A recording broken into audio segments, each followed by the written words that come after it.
क्या राहुल गांधी की एक चिट्ठी की वजह से झारखंड के मुख्यमंत्री हेमंत सोरेन ने छात्रों के हक में फैसला सुनाया है? चिट्ठी में तो साफ तौर पर राहुल गांधी ने ये कहा कि हेमंत सोरेन को छात्रों की बात माननी चाहिए, लेकिन क्या अंदर खाने ये चर्चा थी कि अगर हेमंत सोरेन छात्रों को लेकर कोई उचित फैसला नहीं करते हैं तो गठबंधन टूटने के कगार पर भी पहुंच सकता है? क्या यही दबाव था कि झारखंड के मुख्यमंत्री को इस बात का डर सताने लगा कि अगर राहुल गांधी ने साथ छोड़ा तो कहीं उनकी सरकार ना गिर जाए, सत्ता से उन्हें हटना ना पड़ जाए, मुख्यमंत्री कुर्सी को ना छोड़ना पड़ जाए, और इस वजह से छात्रों के हक में फैसला सुनाया गया?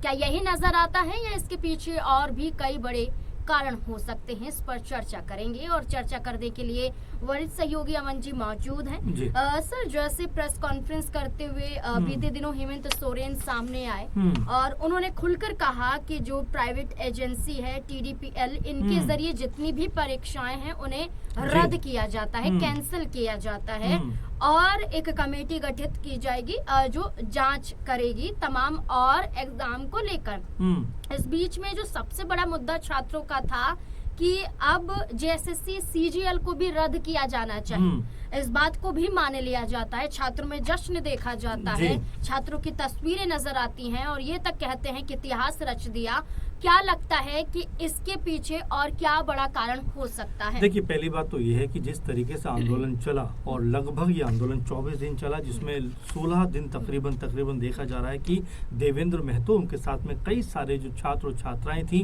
वो भी भूख हड़ताल पे थी और लगातार सरकार से इस मुद्दे के ऊपर ध्यान दिलाने की तरफ जो है जदोजहद कर रहे थे। और ऐसे में अब सरकार का भी रुख यहाँ पर दिखाई पड़ा है, लचीला रुख नजर आया, क्योंकि देखिए छात्रों की जो ताकत है वो यहाँ पर पता चलिए कि छात्र जो होते हैं अगर एक मंच पे आ जाएं, एकजुट हो जाएं, तो यहाँ पर अच्छी सरकारों को झुकना पड़ जाता है। जंतर मंतर पे भी हमने ऐसे ही देखा, जहाँ पर ये तक कहा गया सरकार की तरफ से कि ये NDA की सरकार है, यहाँ पर इस्तीफे नहीं होते। लेकिन जब छात्रों का दबाव पड़ा, जब छात्र लगातार जो है सरकार को घेरते हुए नजर आए, उसके बाद में जो धर्मेंद्र प्रधान शिक्षा मंत्री, उनको अपने पद से इस्तीफा देना पड़ा। और ऐसे ही कुछ यहाँ पर भी दिखाई पड़ा, जहाँ पर हेमंत सरकार कुछ मांगे तो मान रही थी, लेकिन सबसे बड़ी बात की TDPL की तमाम जो परीक्षाएं हैं उनको लेकर ये कहा जा रहा था कि भाई रद्द होनी चाहिए, और JSSC को लेकर भी रिफॉर्म की बात की जा रही थी। वो तमाम जो चीजें हैं वो सरकार यहाँ पर मानती हुई दिखाई पड़ी है, और ये अब एक नई कह सकते हैं कि शिक्षा की तरफ ध्यान दिलाने की जो जिद है, जो एक मांग थी, जो एक अडिगपन था, वो कहीं ना कहीं छात्रों का यहाँ पर कामयाब होता हुआ नजर आया है। मुख्यमंत्री हेमंत सोरेन से छात्र इस्तीफा मांग रहे थे कि अगर आप हमारी मांगों को पूरा नहीं कर सकते हैं, शिक्षा के स्तर को बेहतर नहीं कर सकते हैं, तो आपको मुख्यमंत्री के तौर पर इस्तीफा दे देना चाहिए। साथ ही साथ राहुल गांधी को ये कहा गया कि आपको सरकार से समर्थन वापस ले लेना चाहिए। इसके बाद से ही राहुल गांधी चिट्ठी लिखते हैं और इसके बाद ये फैसला आ जाता है। देखिए, बिल्कुल आपने सही कहा, क्योंकि राहुल गांधी ने जब संसद का आखिरी दिन था और जब संसद नहीं चल रही थी और अनिश्चितकाल के लिए उसको बंद कर दिया गया, उस वक्त राहुल गांधी से बहुत सारे मीडिया कर्मी बात कर रहे थे कि भाई झारखंड पे आप नहीं बोल रहे, तो कहा कि मैं लगातार बोल रहा हूं, दबाव बना रहा हूं, और यहाँ तक कह रहा हूं कि छात्रों के ऊपर जिस तरह से लाठीचार्ज किया गया वो गलत है, वो नहीं होना चाहिए। ये बात राहुल गांधी कहते हुए नजर आए। अब हमने कल भी देखा कि बाकायदा चिट्ठी लिखते हुए नजर आते हैं, और उस चिट्ठी के बाद में ऐसा लगा कि हेमंत सोरेन सरकार पर दबाव पड़ा, और उसके बाद में खुद हेमंत सोरेन आगे आते हैं, और जो मांग छात्रों की थी, जो मांग कर रहे थे छात्र लगभग 24-25 दिन से, उनकी मांग को मान लिया गया। तो ये एक बड़ी जीत देखी जा रही है। लेकिन आपने जो महत्वपूर्ण बात कही कि क्या एक दबाव भी था, कि क्या अगर राहुल गांधी से ये भी कहा गया कि भाई अगर आप छात्रों के साथ में खड़े हैं तो फिर सरकार के साथ में क्यों हैं, आप विरोध भी कर रहे हैं, साथ में खड़े हुए भी हैं, तो ये दोनों बातें एक साथ नहीं चल सकती। उसके बाद में राहुल गांधी बाकायदे खत लिखते हैं, चिट्ठी लिखते हैं, और उसके बाद आनंद फानंद में आप देखिए कि मुख्यमंत्री हेमंत सोरेन और तमाम उनके जो मंत्रिमंडल के सदस्य हैं इसके ऊपर बातचीत करते हैं, और आखिरकार ये मांगे मान ली जाती है। लेकिन अभी मामला यहाँ पे खत्म नहीं हुआ, बल्कि इसके बाद में सरकार की जिम्मेदारी और ज्यादा मजबूत हो जाती है, बड़ी हो जाती है कि किस तरह से इस पूरे के पूरे जो समीक्षा को करते हुए दिखाई पड़ते हैं। और अब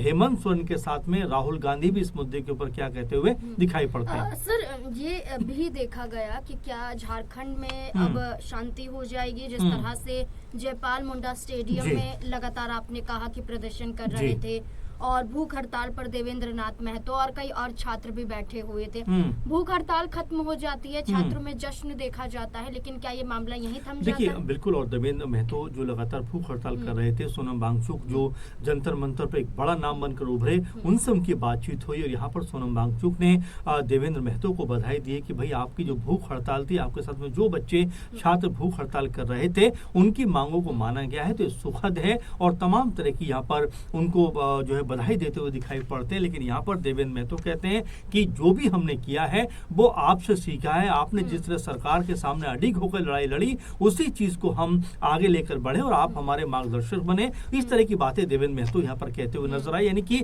सोनम वांगचुक की जो भूख हड़ताल थी और लगातार जो सरकार को उन्होंने झुकाने का काम किया, वो लहर अब धीरे धीरे तमाम देश के राज्यों में जाती हुई दिखाई पड़ रही है। क्योंकि झारखंड में जिस तरह से अब सरकार दबाव में आई, तो वहीं बिहार की बात करें तो बिहार में भी तमाम छात्र जो हैं इसी बात को लेकर, चाहे परीक्षा को लेकर हो या जो नौकरियां हैं उसके एग्जामिनेशन को लेकर, अभी तमाम सारी जो खबरें वहां से भी सामने आ रही हैं कि छात्र जो है एक बड़ी आंदोलन की प्लानिंग कर रहे हैं और यहाँ तक कि बहुत सारे छात्र जो हैं वो अनशन भी करने को तैयार है। यानी कि जब आप देखिए दिल्ली के जंतर मंतर से जो हवा चली, और देखिए हवा भी किस तरह की चली कि सुधार की बात कर रहे हैं छात्र भी कि परीक्षाओं में सुधार होना चाहिए, परीक्षाओं को पारदर्शी बनाना चाहिए और जो काबिल बच्चे हों उनको मौका मिलना चाहिए। लेकिन सर ये सवाल भी खड़ा होता है कि राहुल गांधी और तेजस्वी यादव झारखंड क्यों नहीं पहुंचे? जब आप छात्रों के साथ थे, उनके हक की मांग कर रहे थे, राहुल गांधी चिट्ठी लिखते हैं, छात्रों से फोन पर बातचीत करते हैं और अब फैसला हो जाता है, लेकिन क्या लगता है कि अब फैसला होने के बाद कोई वहां पहुंचेगा? देखिए जाहिर बात है, आपने जो सवाल उठाया महत्वपूर्ण सवाल इसलिए बन जाता है क्योंकि राहुल गांधी छात्रों की गूंज का एक प्रोग्राम कर रहे हैं,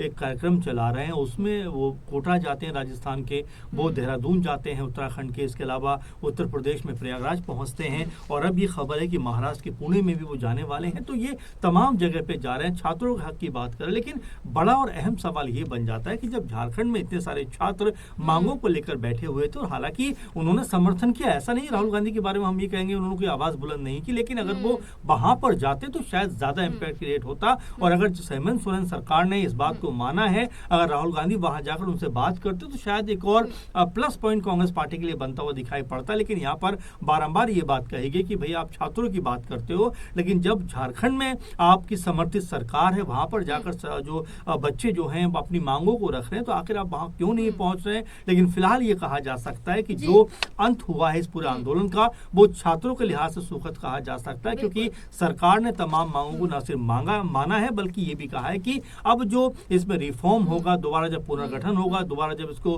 बेहतर तरीके से तराशा जाएगा, बनाया जाएगा, तो हर पहलू का बेहतर तरीके से ध्यान रखा जाएगा। एक और आखिरी सवाल ये रहेगा कि हमने असम विधानसभा चुनाव में देखा कि आपसी सहमति गठबंधन में नजर नहीं आई। झारखंड में हमने राज्यसभा के चुनाव में देखा कि आपसी सहमति नहीं बनती हुई नजर आई, और अब छात्रों के बीच में भी राहुल का रुख अलग नजर आया, हेमंत सोरेन का रुख अलग नजर आया। जैसा कि पहले भी कहा गया कि छात्रों ने ये कहा था कि सरकार से समर्थन वापस ले लेना चाहिए, लेकिन अब फैसला हो जाता है। लेकिन फैसले के बाद क्या लगता है कि ये गठबंधन और भी मजबूत हो गया है या कमजोर नजर आता है? देखिए बिल्कुल आपने बिल्कुल सही बात को उठाया, क्योंकि आप देखेंगे कि लगातार इस चीज को लेकर भी चर्चा थी कि जब राहुल गांधी को इतनी शिकायत है और जो लाठी चली उसको लेकर उन्होंने खुलकर बोला कि भाई ये नहीं होना चाहिए था, तो क्या अब दोनों अलग भी हो सकते? लेकिन देखिए अगर हम आखिर में इस बात को रखें कि देखिए जिस तरह राहुल गांधी बात को कहते हुए नजर आए थे, वो बात हेमंत सोरेन ने मानी भी और छात्रों की तमाम मांगे उन्होंने मानकर कहीं ना कहीं दोबारा से तमाम चीजें जो है वो इसको करने का फैसला किया है। अब यहाँ पर गठबंधन अब अलग होने का सवाल नहीं बनता फिलहाल तो, क्योंकि राहुल गांधी की जो भी बातें थी, जो चिट्ठी उन्होंने लिखी, वो हेमंत सोरेन ने यहाँ पर मानी है। तो फिलहाल मिला जुला कर देखा जा सकता है कि अब ये मामला शांत होता हुआ दिखाई पड़ेगा। लेकिन अब जिस तरह से छात्र लगातार अपनी आवाज को बुलंद कर रहे हैं, लगातार जिस तरह से अपनी मांगों को सामने रख रहे हैं, अडिग होकर सरकार के सामने खड़े हो रहे हैं, जिससे ऐसा लगता है कि आने वाले दिनों में बाकी राज्यों में भी क्या यही यही नज़ारा देखने को मिलेगा, क्योंकि जंतर मंतर के बाद में झारखंड के रांची में जिस तरह से छात्रों की बड़ी जीत हुई है, उससे तमाम छात्रों के अंदर एक उत्साह का माहौल जरूर होगा कि अगर सिस्टम में कहीं कोई गड़बड़ी, कोई खामी है तो उसको इस तरह से दुरुस्त करवाया जा सकता है। बिल्कुल अपने बयानों को तोल मोल के बोलें और जो भी फैसला लिया जाए और शिक्षा के स्तर पर जो भी कार्य किया जाए उसमें जांच जरूरी हो जाती है, जांच परख कर ही कदम उठाना चाहिए। अब ऐसे में छात्रों की जो आवाज है, चाहे किसी भी राज्य में किसी की भी सरकार हो, ये साबित करती है कि जब जब शिक्षा की बात आएगी तब तब पार्टी या सरकार नहीं देखा जाएगा, तब शिक्षा को देखा जाएगा। और ऐसा ही झारखंड में नजर आया और ऐसा ही दिल्ली में नजर आया। और आज तो अल्टीमेटम ही दिया गया था कि अगर बातें नहीं मानी गई तो 20 अगस्त को मुख्यमंत्री का जो घर है उसको घेरने की कोशिश करेंगे। लेकिन अब इस फैसले के बाद जश्न का माहौल झारखंड में है और इस जश्न के बीच में आपके कुछ सवाल हो सकते हैं, क्या राय हो सकती है, आप भी दे सकते हैं। हमारे साथ जुड़े रहिए। धन्यवाद।